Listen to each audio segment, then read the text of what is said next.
Hey guys, welcome back to my channel. Today we're going to be setting up April in my bullet journal. Again, this is an Archer and Olive A5 size journal. First, let's go ahead and take a look at how March is going.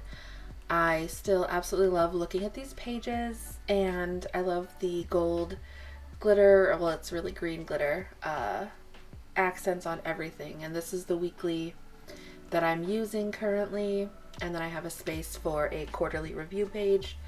But yeah, we're gonna go ahead and jump into April. All I knew about for April was that I knew I wanted to do a pastel plaid gingham pattern, and then I wasn't really sure beyond that what I wanted to do. So I took these colors from the Tombow pastel set, and then of course I have my Tombow Fudenosuke brush tip, as well as the Archer and Olive pencil from their subscription box from December, and my Sharpie S-Gel pen in a 0.38. So I basically just took the yellow from that pastel, which is the 062, and then the blue, which is the 291, and then pink, which is 761, and then green, which is 243, and lastly the purple is 620. And in that order I just went left to right and then top to bottom to create this grid of pastel colors. I'm really happy with how it turned out. It's not quite Eastery. You could add egg doodles or bunny doodles or ducks or whatever you wanted over top of it to really lean in to the Easter thing. If that's something that you celebrate, it could be like candy or just spring flowers, which is a little bit more like what I did. But I really struggle with drawing the organic things like flowers and animals. So if I couldn't trace it, then it wasn't gonna look nice. So I just went with a really basic, like 5-petal flower. So you'll see that here shortly, just a very doodly flower doodle.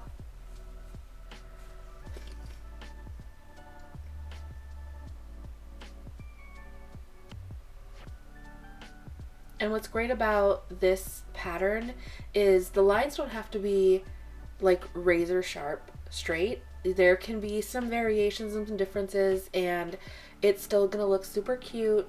And as careful as I was being, there are definitely some that are not quite exactly in the lines where they need to be, but overall it still looks, really good, and I'm excited to actually get in and start using them. What's great about this palette and those colors in particular is that I can take my Sharpie S-Gel pen and I can write right over the pattern, and I can see everything perfectly, so you don't need to leave big white blank spots for your lists or your trackers. You can literally draw them right over this pattern, which you see me doing here. The quote for the month that I went with is "Perfect is a dangerous illusion," and I just went with kind of like a bubbly font in the Tombow Fudenosuke brush pen, and then I'm going to take the Sakura Gelly Roll white gel pen in a 10 for the main header, since the letters are so big, and then in the 8 size for the quote page, since those letters are smaller.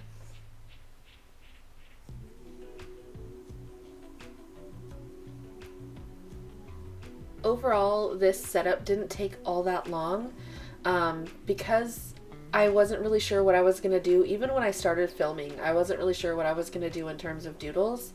There was a bit of time that I would just kind of sit there looking at the page and not really knowing what to do with it. I'm even debating it here, like in my mind, as I'm coloring in these letters and thinking about what to do next. Just really wasn't sure where to go with it. But like I said, the setup itself was fairly quick. Once I picked out the colors, and I just went in with the lines. That obviously took the longest. I think I ended up with about 2 hours of film for the entire setup, which is like half of what I ended up with in March. And in March I only filmed half of what I was doing. So this felt really quick compared to the Celtic knot situation that I had going on. But I do love the pattern.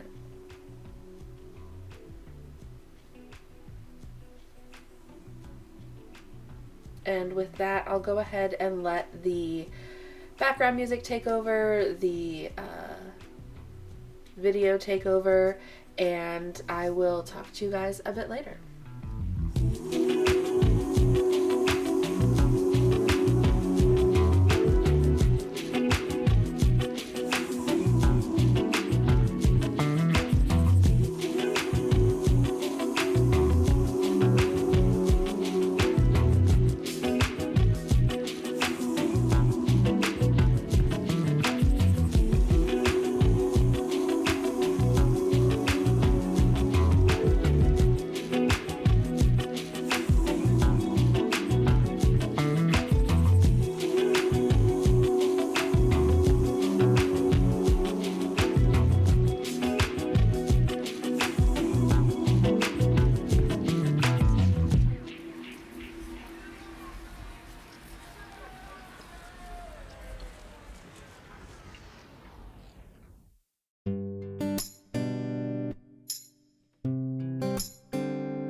So one of the very few mistakes I made in this setup is here where I colored in, or where I marked in the April header before I had laid down the pastel grid. And for some reason in my brain, I was thinking, oh, this isn't a pen that's going to bleed the pastels. Like, it's not going to reactivate with them. And then I just didn't want to risk it. So what I end up doing, which you'll see here shortly, is I end up skipping that box of where the letters were on the calendar side. And then I'll go in and I'll very carefully kind of just like fill in the spaces. It still looks great. You can't even tell that I did it that way, but just, in case you accidentally do that, this is a very forgiving pattern. You can very easily kind of fill in where things are supposed to be if you accidentally go in with your pen first. I did leave blanks for the actual calendar so that I could mark them with colors and fill that stuff in later. But the area where I'll write out events, that does have the grid. And this is what I call a small calendar. It's just a 3x3 grid for the actual calendar, and then a space to write events for the days rather than writing them on a larger, like 5x5 or 5x6 grid. And this way I can just have my goals page be right there, and then the habit tracker on the other side.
So with the smaller flowers that are bunched together, they're only 4 little petals, I guess.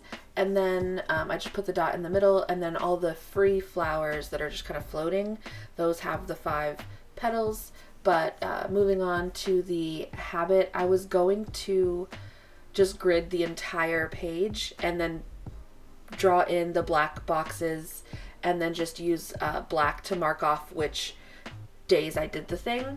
And then I changed my mind at the last possible moment, and I blocked them off here so you can see kind of like in real time, you know, how easy it would be to just kind of adapt that. And yeah, so they have white boxes as if they're floating over the pattern, which I'm really happy with the way that turned out.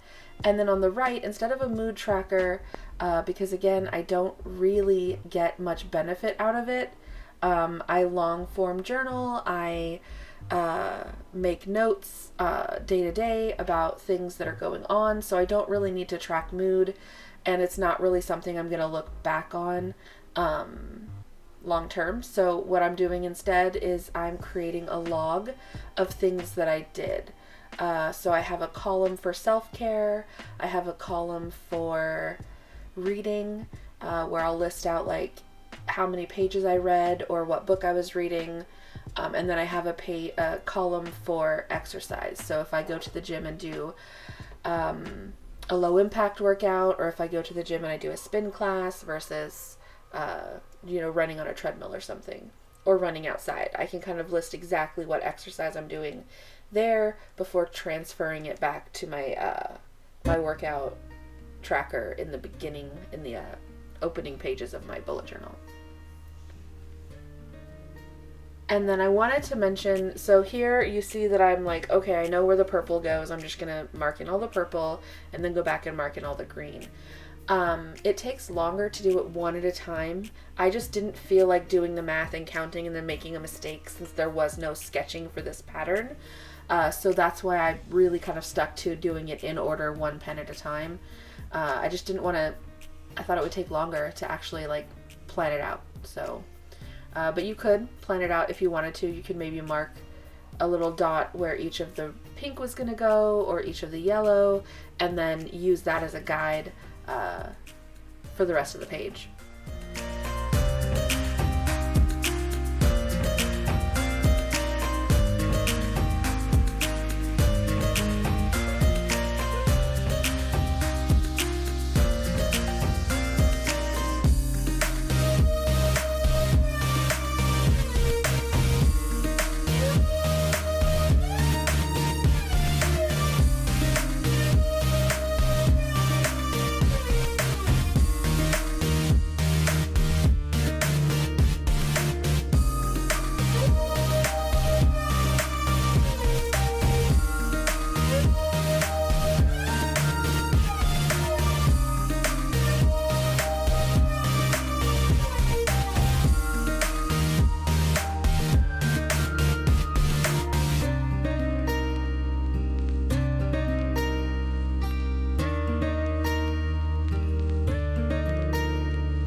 with just a few more of those flower doodles and a more highlighted font so it looks nice and bubbly. We'll be moving on to my line a day and my brain dump, which I'm just calling to do this month. For some reason I didn't want to call it a brain dump. I think it just felt more like a to-do list for April. I don't know, that was just the thought that occurred to me. But yeah, I just kind of cascaded the flowers all over the page, and I added a couple of little sparkles around the titles, and I just love how that black with the highlight pops against this pastel color background. It just really makes it stand out to me, and I love the way that the combination looks. So yeah, I just do the whole grid on both pages, and then one becomes a to-do list and one is a line a day for just memory keeping if anything significant happens that day.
This is going to be the last page, so the final flip through is coming up.